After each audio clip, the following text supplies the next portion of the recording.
Hi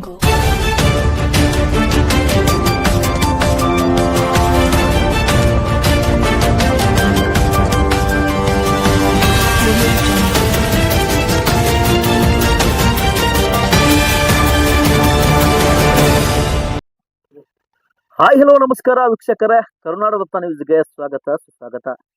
Jamkhandi ತಾಲೂಕಿನ ಕರ್ನಾಟಕ ರಾಜ್ಯದ ಸಾರಿಗೆ ಇಲಾಖೆ RTO 1991-92ರಿಂದ 2019-20 ಅವಧಿಯಲ್ಲಿ ಮೋಟಾರು ವಾಹನ ಕಾಯ್ದೆ ನಿಯಮಗಳ ಉಲ್ಲಂಘನೆ ಸಂಬಂಧ ಪ್ರಕರಣ ದಾಖಲಾಗಿ ಬಾಕಿ ಇರುವ ಪ್ರಕರಣಗಳನ್ನ DSI ಇಲಾಖೆ ಶಾಸನ ದಂಡದ ಮೊತ್ತದಲ್ಲಿ 50% ಮಾತ್ರ ರಿಯಾಯಿತಿ ನೀಡಿ ದಿನಾಂಕ 21-10-2025ರಿಂದ 12-12-2025 ಕಾಲಾವಕಾಶ ನೀಡಿ ಪ್ರಕರಣವನ್ನ ಇತ್ಯರ್ಥಪಡಿಸಿಕೊಳ್ಳಲು ಅವಕಾಶ ಕಲ್ಪಿಸಲಾಗಿದೆ.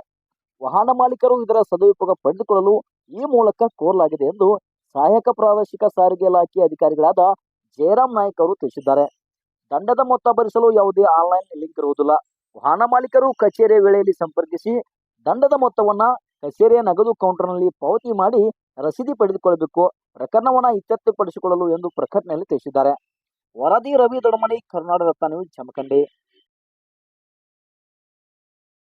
ಸಾರಿಗೆ ಇಲಾಖೆ ಮೋಟಾರು ವಾಹನ ಕಾಯ್ದೆ ನಿಯಮಗಳ ಉಲ್ಲಂಘನೆ ಸಂಬಂಧ ದಾಖಲಾಗಿ ಬಾಕಿ ಇರುವ